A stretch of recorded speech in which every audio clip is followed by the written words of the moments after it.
A very good evening. It's time for the press preview. It's our first look at what is on the front pages of tomorrow's papers. And tonight we'll be checking out those headlines with the journalist and author Christina Patterson and also the political commentator Benedict Spence. Great to see you both. Very good evening. We'll chat in a moment after we've had a look at some of those front pages for you.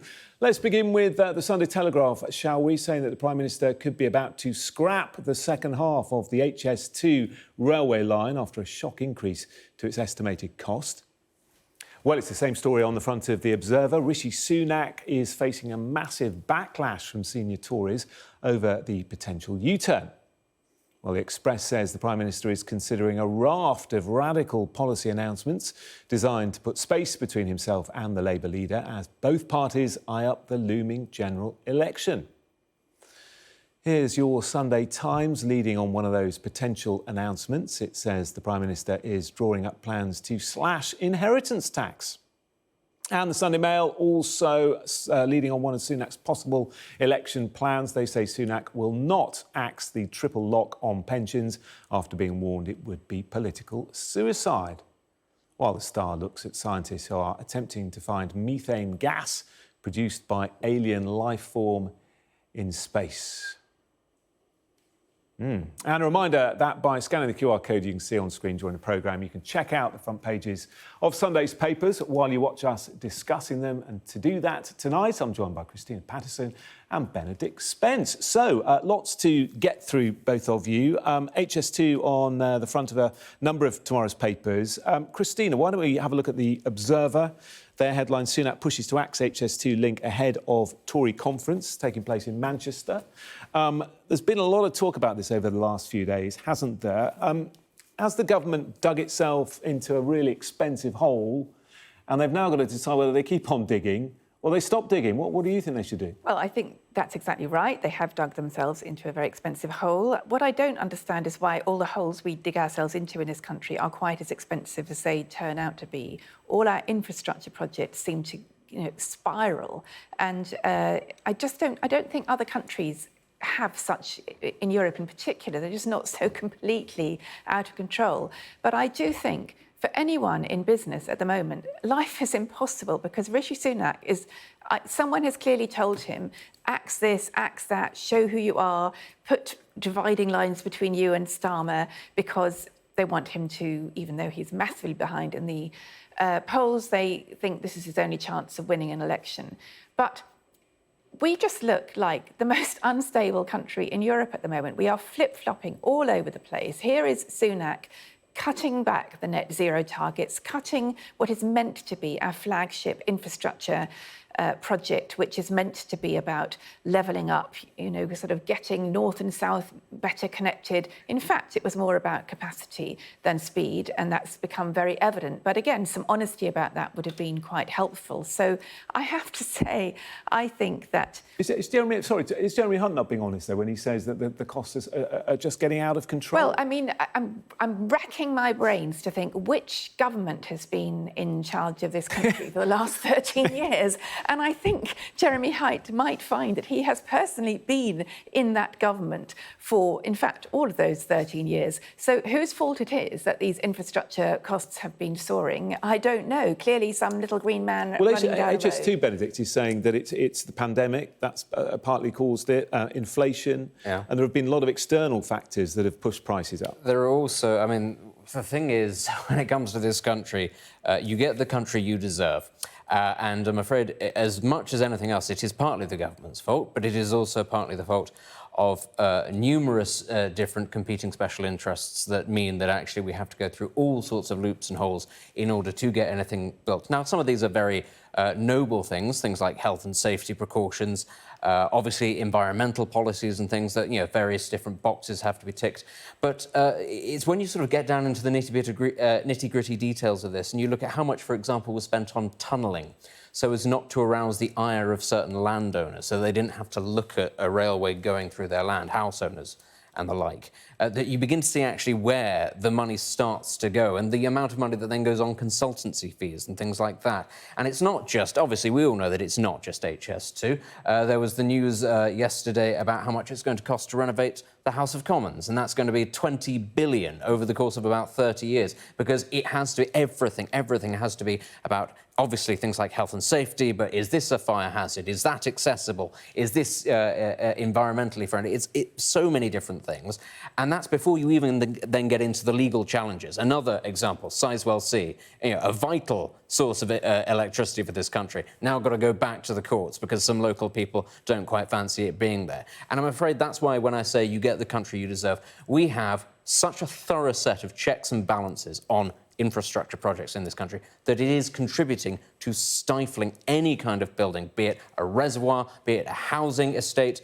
It's just impossible, really, to build these things on the level that you're able to in Europe or Japan, or, China's a bad example because they have a very different system of government. But Christina's right. You look at how much high-speed rail has been built in Spain, for example, since we decided we were going to build HS2.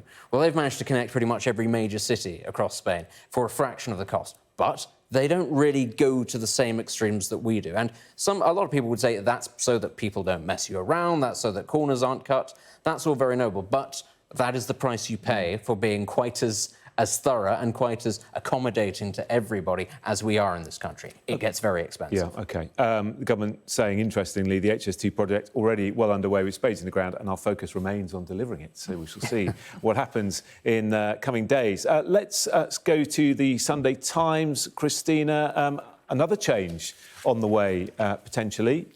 Rishi Sunak reviving plans to slash inheritance tax. Yes, because 3.76% of this country is affected by inheritance tax. So why would it not be a major election winner?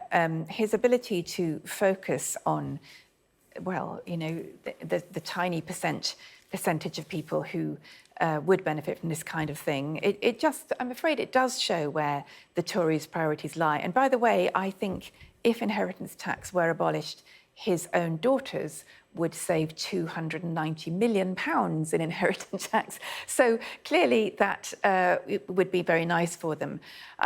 It's been billed as the most hated tax. That seems to me unlikely, but I think that the Tories' kind of desperate focus on tax cutting, and a year ago at this point we had Liz Truss promising she was going to cut taxes. Unfortunately, what she did instead was completely wreck the economy. Their vision of tax cutting is just not shared by the British public. It is not a priority. What people want and what emerges in the polls is that people want a country that functions well. And that, at the moment, is not what we have. We have an NHS which is in a terrible state with people on strike. We have a train service that isn't functioning. It's difficult to go and get a doctor's appointment. We've had schools crumbling. Our infrastructure is collapsing. We've got people on strike. Honestly, sometimes this feels like a developing world country in certain services. And I really think this idea that everybody's top priority is to cut taxes is for the birds. I mean, it's been a very small number of people up to now that have been affected by inheritance tax. And it is one of those great sleights of hand, this idea that people feel very angry about the idea of having to pay inheritance tax, but it's never going to really affect them. But 22% of all pensioners are now millionaires in this country, not because they worked very hard and saved very carefully, but because the values of their property have gone through the roof. And so this is actually something that is very soon, perhaps not during the life cycle of this Parliament or even Rishi Sunak's political career, but it is sooner or later, it is actually going to affect rather a lot more people than it has done in the past. So I can understand why this would be sort of a bit of red meat, certainly to Tory grassroots, because a lot of them are going to end up having to deal with this. I wouldn't have thought it would be a major priority, given that actually I would be sort of trying to look to alleviate pressures on younger people who are, I think, the most put upon, rather than pensioners or the people who are most likely to benefit from them, which are people in their 40s and 50s. Yeah. Actually, it's people in their 20s and 30s that we ought to be focusing on. But the government has got to weigh up its calculations, and it will calculate correctly that those people are broadly not likely to vote Tory at the next election, whatever the government does for them. So it's got to look at its short-term interests. Its polling is appalling. It has to try to get people out to vote rather than just have them stay at home. That's likely to be pensioners and people in their 40s and 50s and early 60s who would be most likely to benefit from this. So you can understand why it is something that sort of, not immediately, but sooner or later is actually going to play a major part, and it is the sort of thing that I think would galvanise a lot more the Tory grassroots, who right now they don't look as if they are actually going to go over and vote for Labour. The major fear for Rishi Sunak is come the next election, and I think that is sooner than later, given the raft of policies that are being wheeled out, that those people just decide, do you know what, I've had enough of the Tories, so I'm just not going to vote, I'm just going to sit at home. He has to try to galvanise that support and try and get it out, and obviously there has to be some sort of suggestion within Tory internal polling that these policies must do that, because otherwise it doesn't make a great deal of sense why they're doing it. Yeah, interesting. Hello again, part two of the press preview. Christina and Benedict are still with us. Let's turn to Ukraine, shall we, Benedict? President Biden has told President Zelensky that he's going to supply these long-range missiles. He will. The Long-Range Army Tactical Missile Systems, or ATACMS, these are mounted on the back of a vehicle, and they have a range of 300 kilometres, so you can imagine that they are very useful if you're fighting what is quite nasty attritional trench warfare all along the front, to be able to hit your enemy quite far behind, or indeed from a long distance away. These are the sorts of weapons that Ukraine has been wanting to get their hands on for a very long time. They're state-of-the-art, they're incredibly powerful, but also, and this is part of the reason why I think the US has actually been slightly sort of reluctant to push these to the fore, these weapon systems have been designed specifically with Russia in mind. Whenever we think about how much the United States spends on its military, it's thinking about two targets, China or Russia, or the USSR as it was before. And of course, that also means the actual installations. I mean, we saw the missile attack on the base in Sevastopol previously this week. And when you're watching something like that, you realise that it is being destroyed with missiles that were specifically designed for that building, not approximately, for that building, because that will have been on a list drawn up by the US military a very long time ago. And of course, the Ukrainians know this. They know that the US has got an entire arsenal that is specifically designed to hit the Russians, and that's why they've wanted this for so long. And in some ways, it's very useful for the US, because it means that they will now get to see live action firsthand whether or not all those tax dollars have actually been put to good use, whether or not these things are going to work. But as we all know, it's been a dreadful stalemate, this counteroffensive by the Ukrainians. It hasn't really been able to deliver the sucker punch that they had wanted. That can all change very quickly. That's the nature of this kind of warfare. It can, and obviously the Ukrainians will be hoping that this is the sort of game changer that delivers them their ability to push on towards Crimea. Yeah, I mean, that's the question, isn't it? They're getting tanks, they're getting aircraft eventually, they're getting the long-range missiles. Will this change the direction of the war, do you think? Well, obviously, I'm no expert on this kind of warfare, but I'm afraid to say I don't feel terribly optimistic because of maths, really. The fact that Putin has an enormous number of young men who he can feed into his meat grinder, and although he would like to avoid conscription as far as possible, and in fact there is conscription from all kinds of parts of the former Soviet Union, but he's managing to keep the elite away from it at the moment. I think he's in there for the long haul, and I do think unfortunately, support for Ukraine is waning as costs mount. And when we see what happened with Poland this week, Poland has been incredibly supportive, and they have fallen out over a grain deal with Russia. And as a result, they've said they're not going to supply more weapons. Well, Poland was one of Ukraine's closest allies. So obviously, I hope that Ukraine will win. I hope that Western support will continue. And I hope that these fancy schmancy, extremely expensive weapons will turn the tide. But I don't think that Ukrainian determination on its own and Zelensky's charisma on its own and his ability to win support of leaders, I don't think that's going to be enough. I think it's going to take more than that. OK, all right, let's turn our attention to events back at home once again. I was wondering if there's going to be a big Russell Brand exclusive again in the papers. It doesn't seem to appear to be there, certainly from the front pages I've seen. But the Sunday Times, Benedict, concentrating on the fate of former BBC bosses, because I suppose the big question now is, did management at the BBC almost turn a blind eye? They need the talent, they need the audiences that these names bring in, and are they prepared to sort of turn a blind eye to certain behaviours? It's a familiar story, isn't it? Given large organisations like the BBC in particular, not wanting to sort of necessarily equate Russell Brand with people who also worked at the BBC and were found to have committed or behaved in an appalling way.